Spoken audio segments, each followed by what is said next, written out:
똑같이 방향을 못 맞춥니다.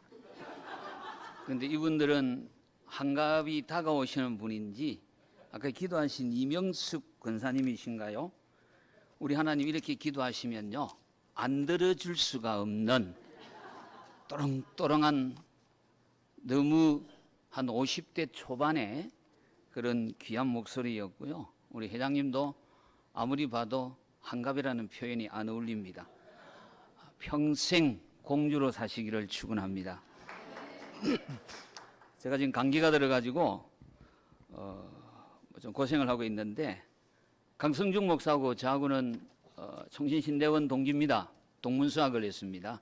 30년 전부터 알고 계시고요. 제가 조금 더 젊어 보이죠? 네. 오늘 우리 노장로님이 저를 보고 그럽니다. 목사님 우리 교회 오셔서 주름이 없어졌습니다. 바꾸고 나면 살쪘다 소리인데 그래서 제가 우리 목사님하고 같이 학교 공부를 했고 또 이 지역에 살다 보니까 자주 만납니다. 근데 목사님은 평소에 말씀이 많이 없어요. 목사들 모이면 얼마나 시끄러운지 아시죠? 권사님들이나 집사님들 좀 아실 거예요. 그 순율입니다. 목사님들 모르면 전부 다 장이 돼가지고 굉장히 말이 많습니다. 강 목사님은 가만히 있다가 마지막에 정리를 해붑니다. 그런데 저분이 굉장히 또 따뜻한 마음이 있습니다.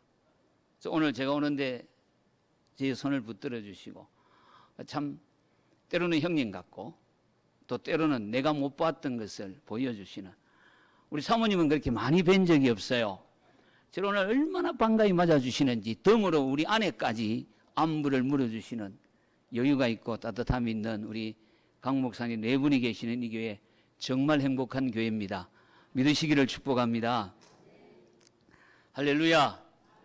하나님이 이 세상에 살게 하신 우리는 한 사람 한 사람 모두 특별하고 존귀한 존재들입니다. 우리 한번 따라서 합니다. 나는 이해전되는 잘해야 돼요. 제가 칭찬을 많이 했기 때문에 나는 아무리 생각해도 소중한 사람이다. 귀한 사람이다. 공주다. 남자분들은 왜 안 하셔요? 왕자다 하시면 됩니다. 한 번 더 합시다. 나는 아무리 생각해도 소중한 사람이다. 귀한 사람이다. 또다시 생각해도 나는 왕자요 공주다. 아멘이시죠? 정말 꼭 필요한 우리 은강교회의 귀한 성도인 줄 믿습니다. 그래서 옆에 분과 우리 한번 인사를 하려고 하는데 가끔 저희 예배를 드리면은 몇 년마다 한 번씩 찾아온 출신들이 있어요. 이분이 오면 교인들이요. 평소에 저한테 그렇게 인사도 안 하는 사람이 좋다고 반갑다고 난리 부르스를 쳐요. 오랜만에 왔는데 마침 한번 돼요. 야 그때 우리 송사리 잡던 이야기 생각나나? 가만히 보고 있으니까 저도 모르는 사람들이에요. 그런데 매일 만나는 성도들께 왔나? 그래 잘 지냈나? 끝입니다. 가자 밥 먹자. 정이 없어요. 그래서 이 시간 우리는 가장 가까이 있는 옆에 계시는 여러분들이 진짜 귀한 분들이고 소중한 분입니다. 이렇게 인사합시다. 괜찮은 분을 만났네요. 보고 하세요. 보고. 볼 데가 없으면 저를 보세요. 한 번 더 합시다. 괜찮은 분을 만났네요. 감사합니다. 예.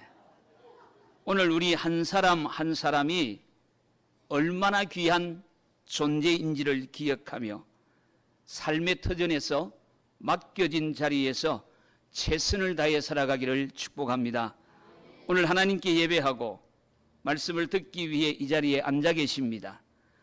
이 말씀을 머리로 이해하고 고개 끄덕이는 것으로 멈추는 것이 아니라 아멘한 말씀에 순종하는 그런 믿음의 성공자들이 되시기를 축복합니다. 지난 금요일 며칠 전이죠. 참고로 저희 교회는 70 이상 되시는 분이 한 130명 됩니다. 그런데 70대보다는 80대가 더욱 건강합니다. 저희 교회는 70에서 79까지는 끼일 데가 없어요. 소망부에 올려놨더니 소망부에서 팅간해 뿝니다. 젊은 것들이 그래가지고. 그래가 하도 당회에 이야기를 해가지고 여전도를 하나 만들어 드렸어요. 근데 이제 80 중반쯤 되시는 우리 노근사님이 파킨슨씨 병에 걸렸습니다. 걸음을 거의 못 걸으셔요. 근데 금요일날 새벽에 그분이 앉아 계셔요. 그래서 제가 속으로 누가 카풀을 해서 모셔왔는가 보다 싶었는데 나가실 때 제가 여쭈었습니다. 군사님 어떻게 오셨어요? 목사님, 새벽 기도 나오고 싶어서 집에서 3시에 출발을 했답니다. 택시를 탄 것도 아니고 그 시간에 제대로 걷지도 못하시는 어른이 걷고 쉬고 1시간 30분을 걸려서 제 걸음으로 가면 15분밖에 되지 않는 곳에 사시는데 1시간 30분이 걸려서 교회 새벽 기도에 나오셨습니다. 그러면서 그가 뭐라고 고백하느냐? 목사님, 저는 오늘 너무너무 행복해요. 새벽 기도가 나오고 싶어서 그렇게 1시간 30분을 이 더운 날에 땀을 뻘뻘 흘리면서 올라오셨는데 자기는 지금 너무너무 행복하답니다. 여러분, 누가 세상에서 가장 행복한 사람이겠습니까? 사람마다 느끼는 행복은 척도는 조금씩 다를 수 있습니다. 어떤 분들은 젊은 게 행복한 거야 라고 말하는 사람이 있습니다. 아마 오늘 이여전도에는 전부 다 그런 분인 줄 믿습니다. 아무리 봐도 제가 지금 설교 중에 봐도 공주는 맞는데 왕비는 아닌 것 같습니다. 왜냐하면 나이가 드신 분들은 젊음이 이미 사라져버렸기 때문입니다. 박예란 씨라는 분이 쓴 글에 보면 자신이 나이가 드는 이유를 몇 가지로 점검을 했는데 그 중에 호기심이 사라진다는 겁니다. 그것이 첫 번째 이유고요. 또 한 가지는 젊은이들을 볼 땐 참 신선하다라고 느끼는 겁니다. 그게 늙어가는 증거라고 말합니다. 젊을 때는 젊은 게 당연한 것처럼 보입니다. 그런데 나이를 먹으면 젊은 게 참 보기 좋거든요. 그래서 이분이 쓴 글에 보니까 전철을 타고 서로 젊은 남녀가 딱 붙어 있으면 예전에는 참 네 집 자식인고 부모들 망신 다 시킨다 별꼴이야 그랬는데 나이가 먹으면서 보니까 참 보기가 좋다. 나는 왜 저걸 못 해봤는가? 그게 뭐냐? 늙어가고 있다는 증거랍니다. 어떤 분들은 뭐니 해도 건강해야만 행복하다라고 말합니다. 건강을 잃어봤기 때문에 자신에게 없는 것을 추구하는 데 있다는 겁니다. 저하고 중학교 때부터 친구였던 목사가 있습니다. 작년 9월 달에 간암으로 하나님의 부르심을 받았습니다. 또 30년 넘게 친구인 하나가 지금 위암 수술을 하고 8월 7일부터 또 8차례 항암을 또 들어가야 된다라고 말합니다. 건강했던 친구들입니다. 지난주일 오전 예배에 제가 설교를 하면서 성도들에게 지금 여러분들이 보고 싶은 사람이 누구냐라고 물었더니 멀뚱멀뚱 저만 쳐다봅니다. 제가 먼저 대답을 합니다. 매주 만나는 우리 성도들, 지난주 결석하신 분, 오늘 기다렸는데 안 보이는 분들이 보고 싶다라고 제가. 저희 교회는 출석 성도가 이제 한 400명이 넘었습니다. 그런데 부임 당시에는 한 200명, 250명 정도가 최고 숫자였는데 그때는 코로나였죠. 그런데 지금은 많은 분들이 회복되어지고 저희 교회는 이웃에서 오시는 분들은 없습니다. 다른 교회에서. 거의 한 90%가 지금 지난 7월 말까지 제가 오늘 보니까 33명의 새신자가 왔는데 한 분 빼고 다 지금 등록을 하고 교회 출석을 하고 있습니다. 꽤 이 출석률이 좋습니다. 그런데 교회가 참 고치지 못하는 힘든 병이 있습니다. 그게 뭐냐 하면 매주일마다 결석자가 바뀝니다. 제가 우리 부목사 둘이한테 조사를 한번 해보라 그랬더니 저에게 평균 한 10% 정도가, 한 5%에서 10% 정도가 이번 주 나왔으면 다음 주 안 나옵니다. 이번 주 나온 분이 다음 주 안 나오고요. 다음 주 나온 분이 그 다음 주 안 나오고, 이 사람들이 거의 한 비슷하게 돌아가면서 안 나옵니다. 어떻게 하면 이걸 고칠까? 참 힘듭니다. 그래서 목사는 강단에서 그들이 안 보이면은 보고 싶어집니다. 그리고 매주 금요일이면은 저희 집이 북적거립니다. 제가 이래 봐도 우리 강 목사님보다는 애를 많이 낳았을 것 같아요. 이남 이녀입니다. 비슷한가요, 목사님하고? 제가 큰애가 시집을 갔고요. 아직 젊지만은 이때는 조금 놀라셔도 됩니다. 애가 돌진한 지 이제 태어난 지 15개월이 되었습니다.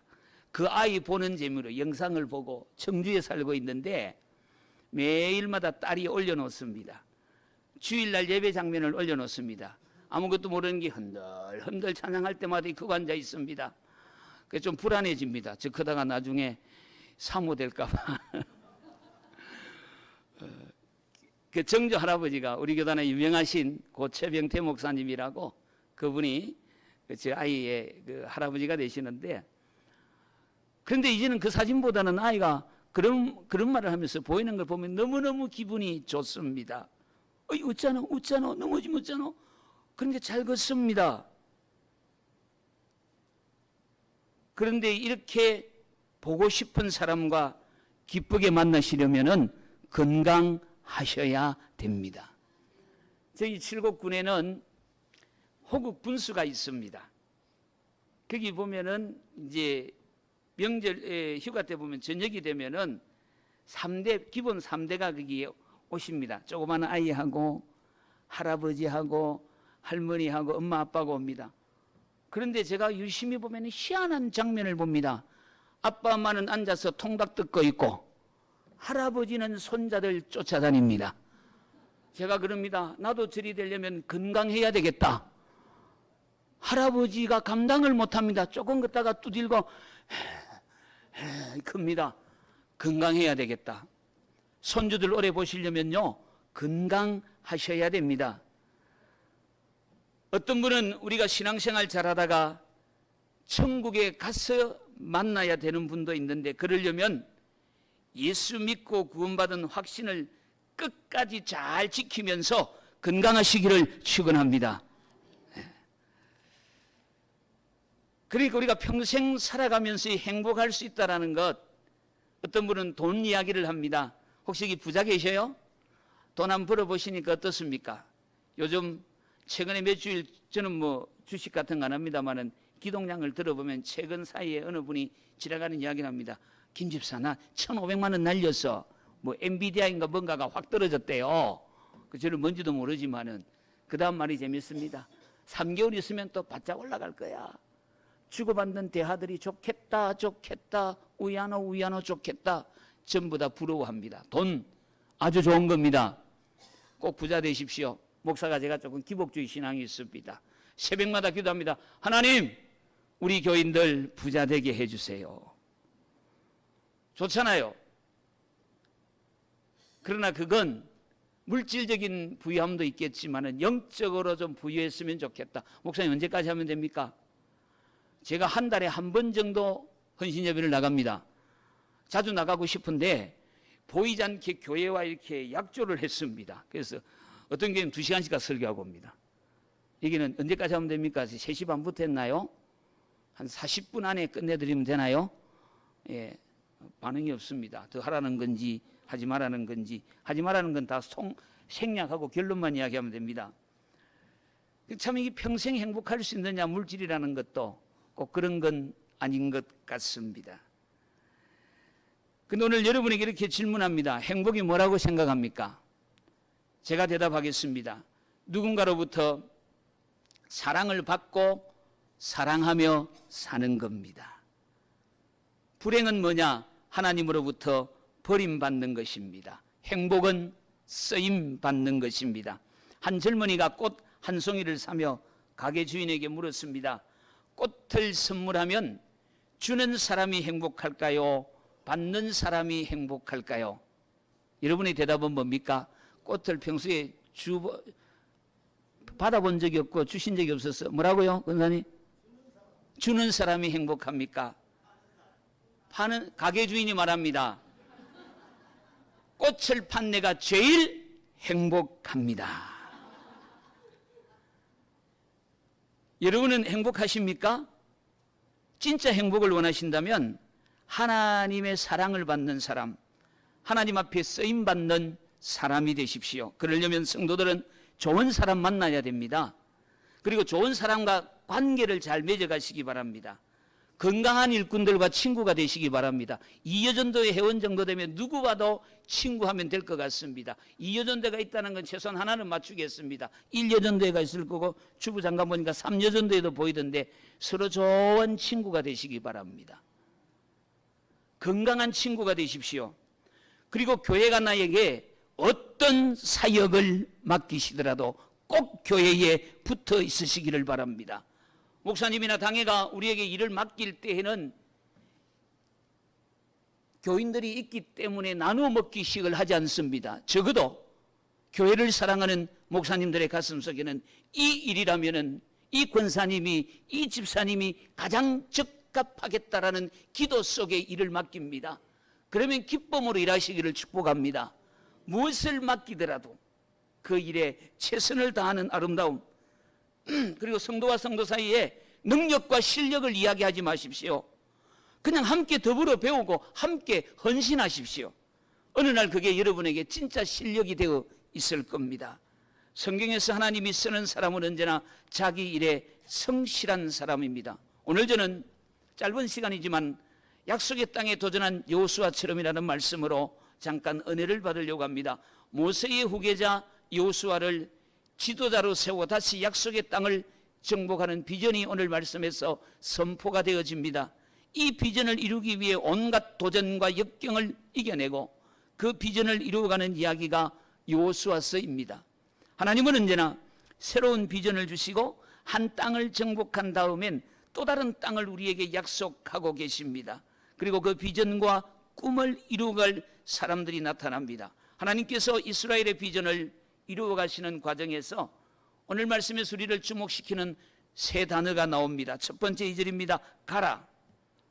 두 번째입니다. 6절에 조상에게 맹세한 땅, 즉 축복의 땅을 얻게 하겠다. 세 번째 9절입니다. 하나님이 너와 함께 할 것이다. 그러면서 이렇게 말씀합니다. 그러므로 마음을 강하게 하고 담대히 하라. 두려워 말며 놀라지 말라. 다시 말하면 오늘 이 말씀의 결론은 이렇습니다. 이제 우리가 싸우는 싸움은 하나님께서 주도하시는 거룩한 싸움은 이미 승리한 싸움이었습니다. 내가 싸워 쓰기는 게 아닙니다. 하나님의 사람들의 싸움은 싸워 쓰기는 싸움이 아니라 이미 이겨놓고 싸우는데 하나님은 저와 여러분을 사용하여 주시는 겁니다. 그런데 보십시오. 이제 여호수아는 불안에 떨고 두려워하고 있었습니다. 여러분 본문을 보실 때에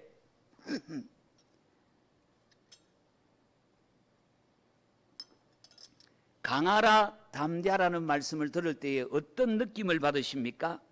야, 여호수아는 진짜 강하고 담대한 배짱 있는 사람이구나 감탄이 되십니까? 아닙니다.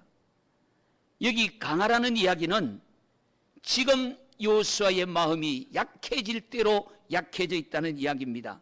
담대하라는 이 말씀은 지금 여호수아가 잔뜩 겁을 먹고 있다는 이야기입니다. 두려워 말며 놀라지 말라라는 이야기는 지금 여호수아가 두려움에 떨고 있는 산들바람만 불어도 쉽게 이를 포기할 만큼 웅크리고 있다라는 이야기입니다. 이런 여호수아를 우리 하나님이 찾아오셨습니다. 언제나 하나님은 약한 자를 찾아오십니다. 낙심한 자를 찾아오십니다. 그리고 말씀합니다. 사랑하는 자들아 다시 일어나라. 오늘 다시 일어나라는 이 말씀이 오늘 이 시간 저와 여러분에게 주시는 하나님의 말씀이기를, 말씀을 전하는 제가 만나는 하나님이기를 소망해 봅니다. 여러분 비전의 사람들에게는 제가 좀 더 구체적으로 이야기할게요. 은강교회 오늘 헌신예배에 나온 제가 대충 눈으로 보니까 70여 명이 앉아 계시는데 바로 여러분들이 비전의 사람인데 여러분에게 특징이 있습니다. 구경꾼처럼 앉아 있지는 않습니다. 작은 일에 넘어져 있지는 않습니다. 누군가의 위로가 필요한 분이 계십니까? 의지할 곳이 없어 무엇인가 붙들어 살아갈 수 있을 만큼 약해진 분이 계십니까? 낙심하지 마십시오. 살아계신 하나님이 오늘 나를 향하여 우리를 향하여 다시 일어나라 말씀하십니다. 지금 이 순간은 여러분이 상심하고 절망하고 포기해야 될 순간이 아닙니다. 우리 하나님께서 역사하실 기회가 저와 여러분 가운데 온 겁니다. 하나님 제대로 만날 수 있는 찬스가 온 겁니다. 하나님 은혜를 믿고 일어서는 겁니다. 먼저 오늘 1절과 6절을 보시면 세 문장으로 되어 있습니다. 첫 문장은 2절에서 맞춰지는데 내가 주는 그 땅으로 가라. 둘째 문장은 4절에서 맺어지는데 너희 영토가 되리라. 셋째 문장은 6절로 맞춰집니다. 내가 그 조상에게 맹세하여 주리라 한 땅을 차지하게 하리라. 여기 세 문장의 공통점이 하나 나옵니다. 약속의 땅을 주셨다는 겁니다.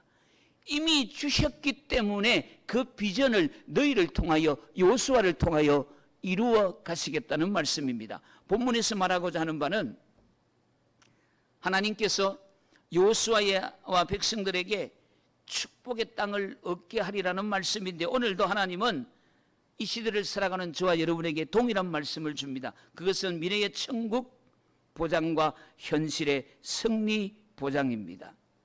여러분, 우리는 다른 사람이 아닙니다. 우리는 누군가가 아닙니다. 나라는 존재입니다. 그러나 이미 내 안에 정말 하나님이 위대한 것을 주셨단 말이죠. 저에게는 아까 전에 제가 70세 이상이 한 120명 이상 된다고 그랬는데 이분들뿐만 아니라 전 교인이 주일마다 고백하는 고백이 있습니다. 괜찮으시면 한번 따라해 보십시다. 나는 예수 믿어 구원받았습니다. 나는 예수 믿어 하나님의 자녀 되었습니다.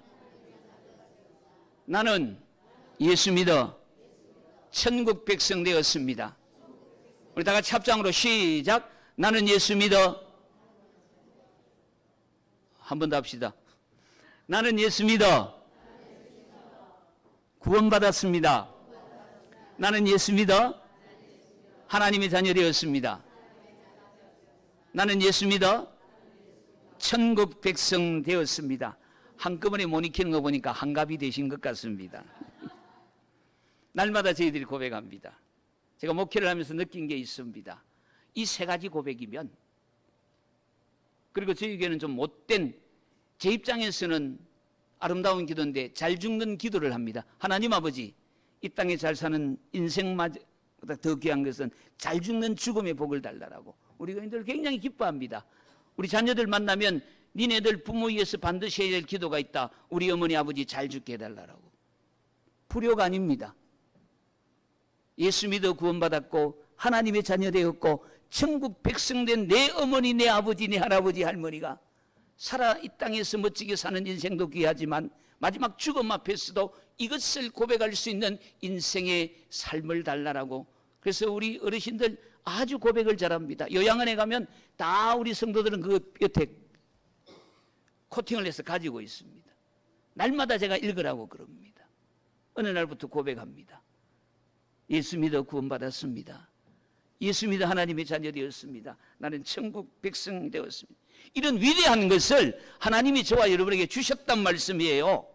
구속받은 여러분, 하나님의 백성인 여러분, 얼마나 위대한지 아시겠습니까? 여기서부터 하나님의 나라가 시작된다는 말입니다. 저와 여러분 보통 사람 아닙니다. 여러분 얼마짜리인 줄 아세요? 예? 할렐루야. 제가 선물 있으면 하나 드리고 싶은데 여러분 잊지 마시기 바랍니다. 우리는 예수님짜리입니다. 얼마나 귀한 줄 아십니까? 주님의 피와 목숨과 맞바꾼 인생이 저와 여러분입니다. 보통 사람 아니에요. 이런 귀한 인생이 저와 여러분입니다. 그러므로 우리가 주의 은혜 앞에서 나 자신의 삶을 즐길 수 있어야 됩니다. 비록 연약하고 힘들지만은 그 인생에 대한 진정한 자의식을 가져야 된다는 말이죠. 우리 한 번 더 따라합시다. 나는 행복하기 위해 태어났다. 이제 짧게 합시다. 나는 행복하다. 아멘이십니까?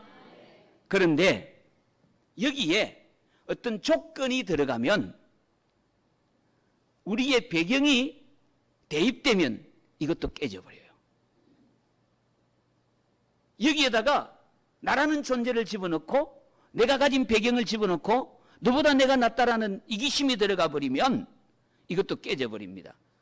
그런데 하나님의 가치로 자신을 점검하시면 우리는 이미 다 공통 분모가 있어요. 그게 이제 7절부터 나옵니다. 7절 보시기 바랍니다. 오직 강하고 극히 담대하여 나의 종 모세가 네게 명령한 율법을 다 지켜 행하고 우로나 좌로나 치우치지 말라. 그리하면 어디로 가든지 형통하리니 이 율법책을 네 입에서 떠나지 말게 하여 주야로 그것을 묵상하여 그 안에 기록된 대로 다 지켜 행하라. 그리하면 네 길이 평탄하게 될 것이라. 네가 형통하리라.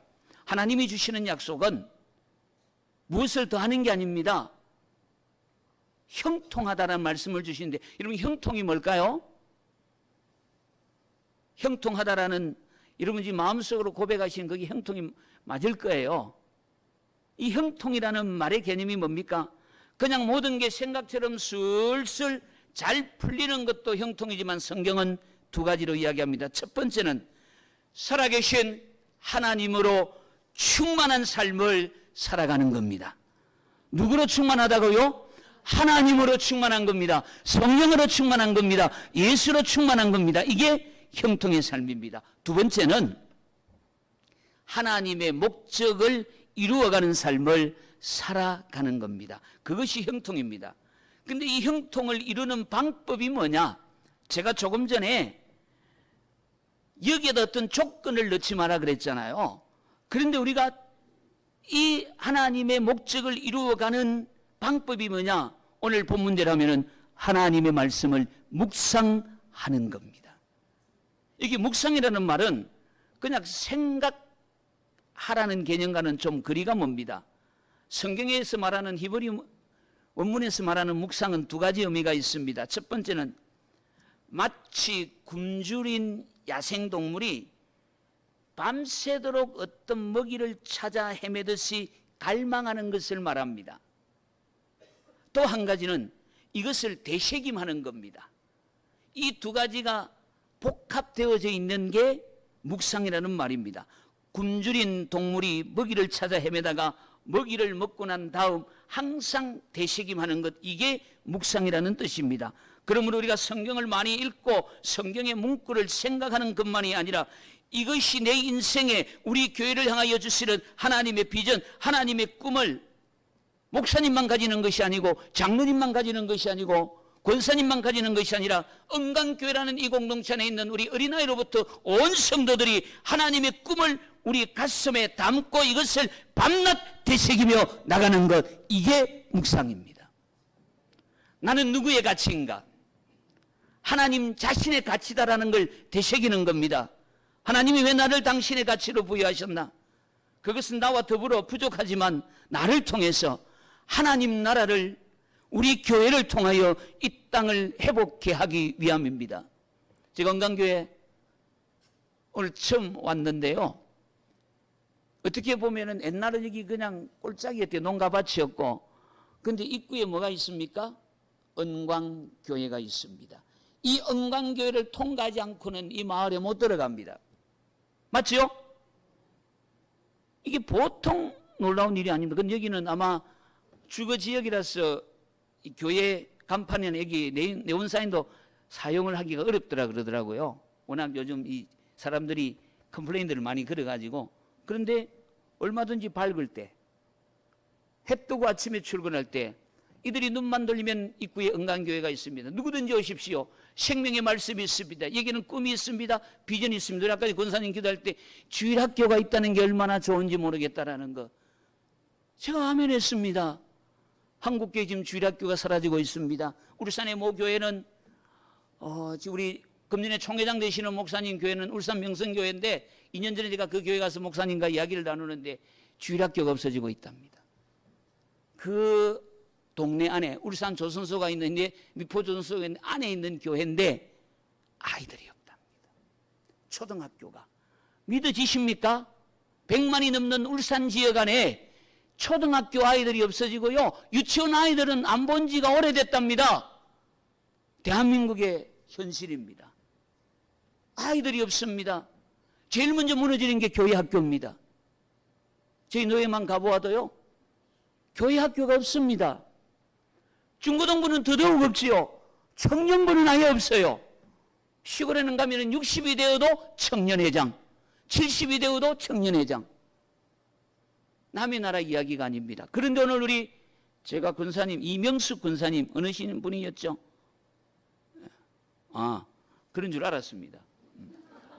그런데 우리 교회 주일학교가 있다는 게 그분의 기도 속에 감동이 있는 거예요.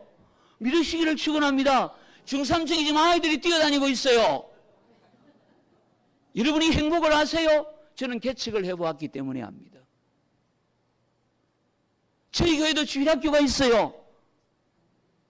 초등부만 들었는데 어제 한 50명 된대요. 내일 중고등부 청년 수련회 가는데 62명이 간대요. 얼마나 감사한지 몰라요. 아이들이 있대요. 남의 교회라고 대충 하지 마시고 놀래주는 표정이라도 지어주십시오. 나는 여러분의 기도 소리만 듣고도 감동을 했는데 이곳을 지나지 않으면 저 마을은 인간교육 때문에 잘 될 거예요. 기도 제목에도 제가 보니까 이 지역 이름이 아까 전에 알았는데 예, 그 지역을 위해서 기도하더라고요. 이분들은 그저 먹는 거예요. 누가 지네들 위해서 기도해 주겠어요? 따라하십시다. 은강교회만이 가능하다. 할렐루야. 그걸 누리시라는 거예요. 이 귀한 복들을 이게 제대로 우리 안에 채워진다면 저희 교회는 아주 이상한 행동을 많이 합니다. 지역 주민에게 생수를 마음껏 가져가라 그럽니다. 엄청 나갑니다. 근데 보통 아침 9시부터 하는데 10시 반부터 한대요. 어떤 사람이 와가지고 한 박스씩 가지고 간대. 냉장고에 있는 걸. 한 분 같으면 괜찮은데 이게 버릇이 돼가지고 한꺼번에 한 100개 이어나면요 30분 되면 하나도 없어요. 그래서 지금 10시 반부터 한대요. 사람이 많이 다닐 때는 안 가지고 간대요. 어르신들이 집에 생수한다고 가져간대요. 희한한 분 다 있어요. 그래도 합니다. 저희들이 8월 15일 날 올해 120주년인데 120주년 마지막 행사를 합니다. 교회에서 5시간 동안 말씀, 찬양, 행사, 경품까지 딱 합니다. 그런데 점심시간을 1시간 30분을 줍니다. 그날 제가 지금 한 300명에서 400명이 올 거라고 예산을 하고 1인당 교회에서 전부 다 만 원씩을 다 줍니다. 그리고 다 흩어져서 지역에 있는 식당 가서 밥 먹으라. 그날 군수가 앉아 있었어요. 저기 안수 입사거든요. 군사님 보셨죠? 우리 교회가 어떻게 하는지 군수님. 지역 주민을 위해 섬긴다는 거 딴 것 아니에요. 그냥 가는 거예요. 보내면 되는 겁니다. 아까 우리 군사님 기도 제가 은혜 받았는데 이 어려울 때에 폐업하는 집이 많아요. 저희 마을에도 많아요. 그런데 한 번이라도 기쁨으로 300~400명이 한번 주변 식당에 한번 쫙 가보시기 바랍니다. 얼마나 귀한 일입니까? 그때 교회 앞에 무슨 단어를 붙인 줄 아십니까? 참 좋은 교회가 됩니다. 남이 안 하는 걸 하면 되는 겁니다. 은강교회는 이미 그 조건을 가지고 있잖아요. 입구에 있잖아요. 이 지역에 안 사세요? 사시는 분도 계시죠? 안 사셔요? 사시잖아. 기가 막히잖아요. 이걸 활용하는 겁니다. 그걸 어디에서 만나느냐? 말씀을 묵상하는 데서 만나는 겁니다. 우리에게 가치를 찾아가는 겁니다. 이렇게 설교하면 금방 못 끝내요. 주부에 원고에 없는 이야기를 하다 보니까. 자, 그러면 우리 하나님은 어디서부터 어디까지 하나님 나라를 회복하시느냐? 우리 가정에서부터 시작해서 이웃과 전 모든 사람들 속에 하나님의 나라를 완성해 가는 겁니다. 저희 아이가 4명인데 한 놈은 시집을 갔고요. 한 명은 예천에 지금 둘째 딸은 예천에 유아 지원센터인가 그게 직원으로 있고요. 큰아들은 이제 대학교 졸업해가지고 시험 준비하고 있고요. 대구에 있고 막내는 저쪽에 논산인가 어느 쪽에 호서대학교 그 항공 서비스 학과에 하는데 우리 애들 금요일 되면 싹 다 들어옵니다. 큰애는 그쪽에 이제 그쪽에 등록해서 하지만은 금요일 되면 무조건 들어오라 그럽니다. 그래서 주일을 같이 섬깁니다. 요즘은 보내놓고 오지 마라 큽니다. 걔들에게요 고향 교회가 없습니다. 가르쳐야 됩니다. 야들아, 일주일에 한 번이라도 너가 얼굴 봐야 안 되겠나? 그래도 너가 시집갈 때 장가갈 때 그래도 집이라도 좀 사주는데 보태주려고 준비하고 있는데 일주일에 한 번이라도 얼굴 한번 보여줘봐. 해보십시오. 그 아이들이 내 고향교회, 그 50년 다 돼가는 이 교회, 아이들이 어릴 때부터 내가 섬겼던 교회, 내 가정에서부터 시작하는 겁니다. 대담 오지 마라. 이 복잡한데 떠번대고 막 가까운 교회 가라. 교회 가면은 신앙생활 하는지 안 하는지 점검하십니까?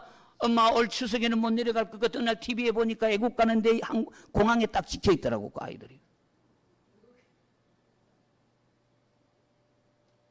저는 제가 전에 섬기던 교회에서부터 자녀들한테 주일마다 주보 다 찍어 보내라 말합니다.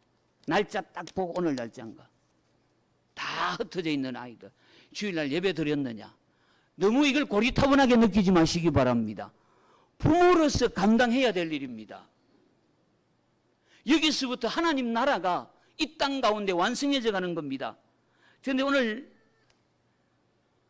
제가 원고 9페이지까지 이제 6페이지를 하고 있습니다. 조금만 더 버텨보십시다. 이제 1절을 보시면은 여호와의 종이라 부른 본문이 1절은 뭐라 되어 있습니까? 모세를 보고 뭐라고 부릅니까? 여호와의 종. 1절입니다. 여기 안 올라왔구나. 그 다음에 여호수아를 뭐라고 부릅니까? 모세의 수종자. 급이 달라요. 모세는 그냥 하나님의 종이에요. 여호수아는 하나님의 종도 아니야. 하나님의 종인 모세의 종이 수종자라고 되어 있어요. 제가 이건 좀 군대 용어라서 사용을 못합니다. 남자분들은 무슨 표현인지 아시겠죠? 그게 지금 급이 달라요. 그런데 1절에서 이렇게 급이 완전히 달라졌습니다. 모세와 여호수아는 비교할 급이 아니에요. 그런데 말입니다. 2절부터 보면 2, 3, 4, 5, 6, 7, 8, 8절 가운데 하나님이 직접 여호수아에게 말씀하십니다. 중재자가 없습니다. 1절에서는 모세의 수종자라 불렀는데 이 여호수아를 2절부터 하나님이 직접 1대1로 하나님과 만나십니다. 너무 컸던 모세의 발자취를 우리는 따라갈 수 없습니다. 그런데 지금 새롭게 여호수아로 지도자로 부름받은 여호수아는 감히 모세와 비교할 수 없는, 교회가 제일 힘든 게 뭔지 아십니까? 오래된 교회 가보면요, 전에 있는 목사님은 이렇게 하셨는데요, 새로 오신 목사님은 그걸 못하는가 보다. 전에 목사님 했던 것 안 한 것 하면요 뭐라 그런지 압니까? 우리 목사님 우리 교회를 잘 몰라서 그렇다 겁니다. 와, 저희 교회가 120년이고요 제가 전에 생겼던 교회도 100년이거든요 이분들이 제일 잘 써먹는 거는요, 전에 계시는 목사님은 그렇게 안 했는데 이상하게 새로 오신 목사님은 이렇게 안 해. 1년만 지나면요 우리 목사님이 최고입니다. 그 1년 동안 목사는 힘들고 어려운 역경과 과정을 겪어가야 됩니다. 웃어야 되죠, 안아줘야 되죠. 한 1년 지나면 우리 목사님 최고라 그럽니다. 우리 어르신들은 저를 보고 뭐라고 말하는지 아십니까? 우리 목사님 예쁘다. 이게 예쁜 얼굴입니까? 멋있는 얼굴이지. 그런데 저는 어르신이 이렇게 해주면 너무너무 좋습니다. 우리 목사님 예쁘다. 오늘부터 한번 불러보시기 바랍니다. 목사님 뭐 잘생긴 건 당연한 거고요, 저보고 잘생겼다 그러면 별로 반응이 없지만 예쁘다 그러면 제가 기분이 좋아져요. 그걸 한 번 더 보게 되고요. 급이 다른 여호수아를 우리는 모세의 발자취 못 따라갑니다. 제전에 있던 분들은 훌륭한 목사님 너무 많으셨어요. 그저 그럽니다. 이모 천국 다 가셨고 안 계신다. 지금은 나와 같이 가는 거야. 제일 못난 나지만 내게도 한번 기회를 주세요. 가는 거예요. 그러니까 한 1년 지나니까 예쁘다. 또 하는 1년 지나니까 또 뭐라 그러고 지금은요, 나밖에 그게 목사 없어요. 당신밖에 난 몰라.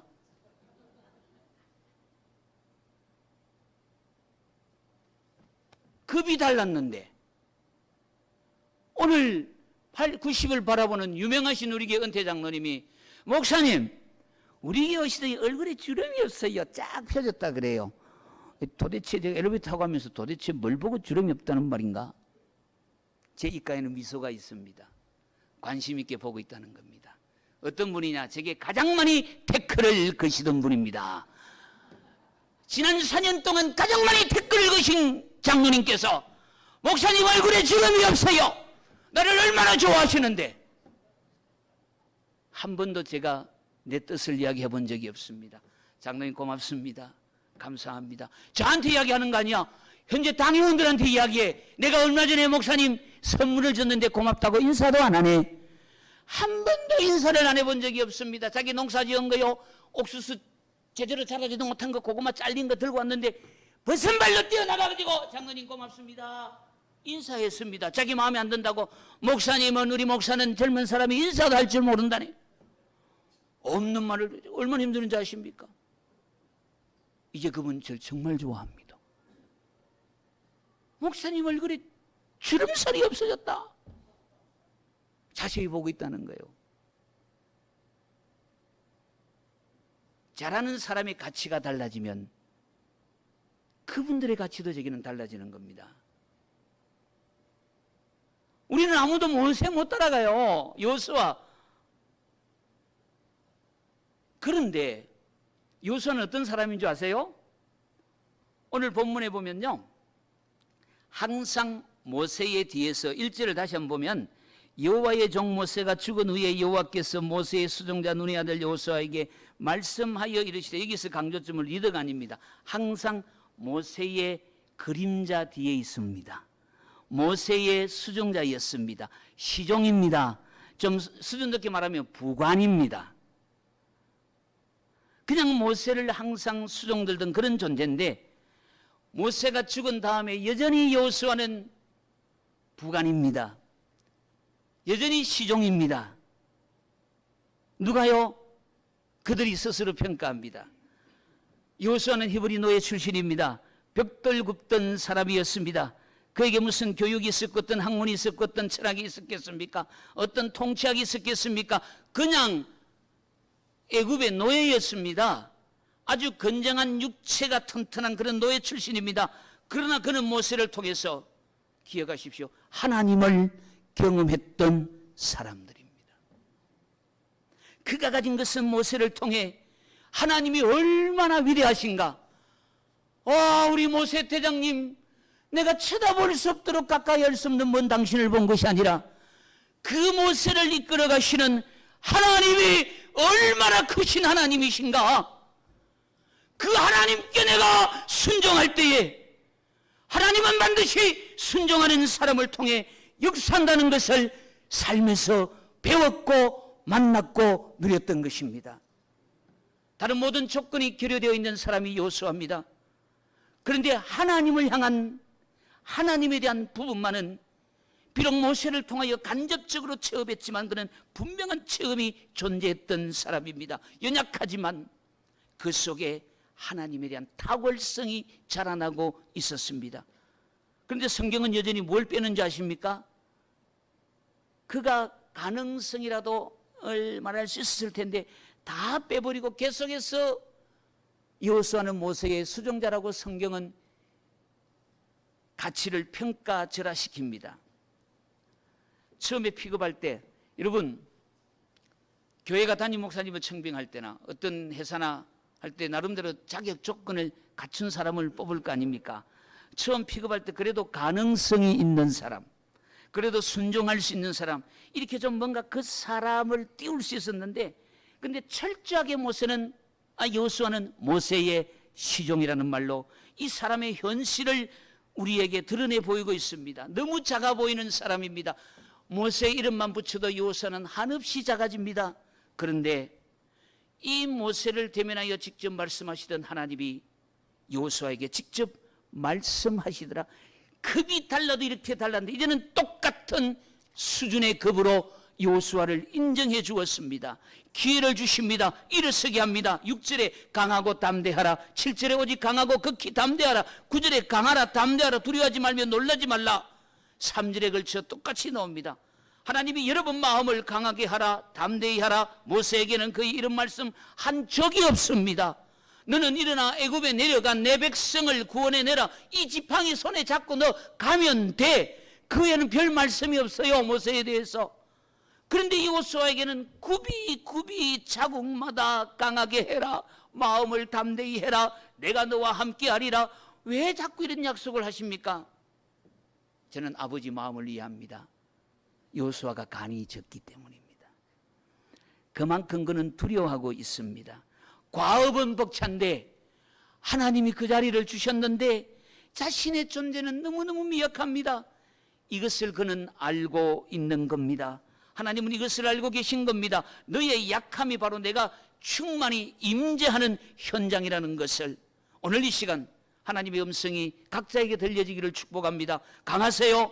두려워하지 마세요. 담대하십시오. 놀라지 마세요. 오늘 우리 은강교회의 미래는 바로 여러분의 것입니다. 특별히 공주 같은 이 여전도에게 있습니다.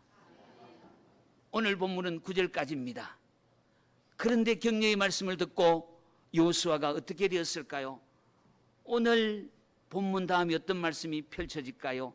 10절에 보니까 여호와가 이제 이 여호와를 향하여, 이 이스라엘 백성을 향하여 여호수아가 뭐라 말한지 아십니까? 여호수아가 그들을 향하여 명령을 합니다. 달라졌어요. 이제 여호수아가, 그렇게 바짝 졸여 있던 여호수아가 하나님의 은혜가 모세와 동급으로 세워주신 그 은혜를 입은 여호수아가 다시 일어나라, 요단강을 건너가자, 여호와께서 주신 땅을 찾으러 가자. 여러분이 웅크리고 앉아있는데 여러분 포장되어 택배로 오는 것 아니에요. 그런 약속의 땅은 이 땅에 없습니다. 하나님이 준비해 주신 그 땅을 믿음으로 찾으러 가는 겁니다. 제가 통영에서 10년을 개척을 해보았습니다. 개척할 때 정말 많이 울었습니다. 사람 대접 못 받고요. 한 5년 지나니까요. 제가 사실은 제가 부흥회 때가 사는 설교인데 그 중에 제가 한 부를 가져왔는데, 통영은 3년이 지나면 교회가 깨집니다. 통영에 가장 어머니 교회 충무교회가 있습니다. 제가 어릴 때 그 교회 출신입니다. 그런데 거기에서 제가 통영에서 섬길 때까지 13개 교회가 개척을 해 나갔습니다. 그 목사님들이, 통영에 있는 목사님들이 모여서 족구하면 늘 하는 이야기가 있습니다. 저 사랑의 교회 언제쯤 쪼가리 날까? 지네들끼리 내기를 합니다. 제가 10년 있었는데 쪼가리가 안 났어요.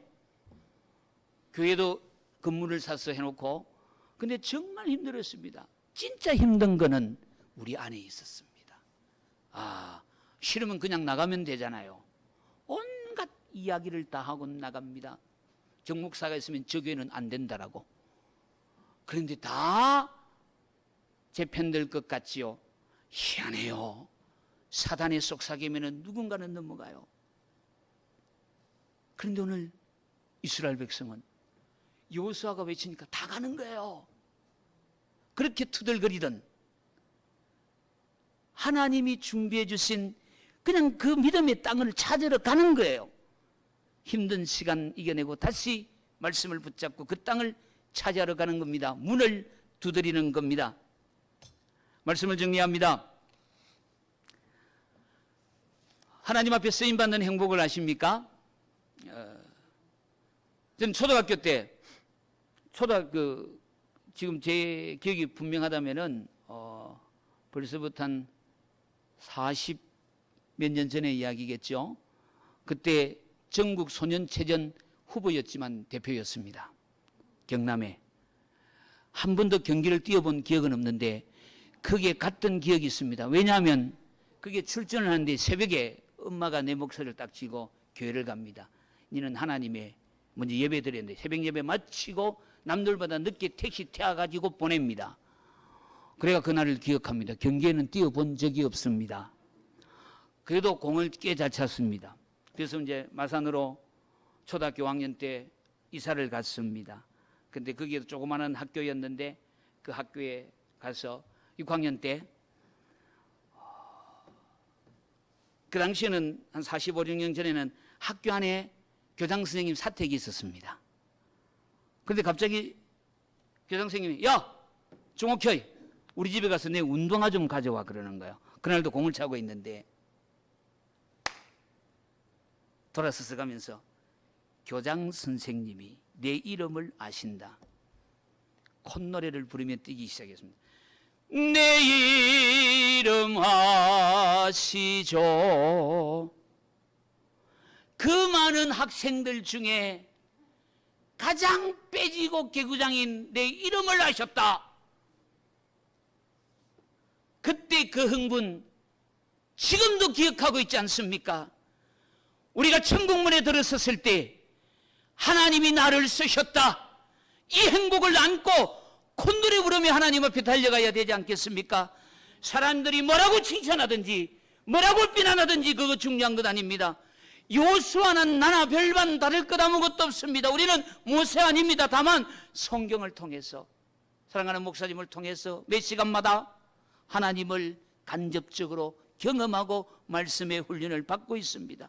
모세만큼 강하지도 않습니다. 탁월하지도 않습니다. 그러나 하나님이 모세를 역사의 무대에서 물러가게 하시고 이제 다시 여호수아에게 그 자리를 넘겨줍니다.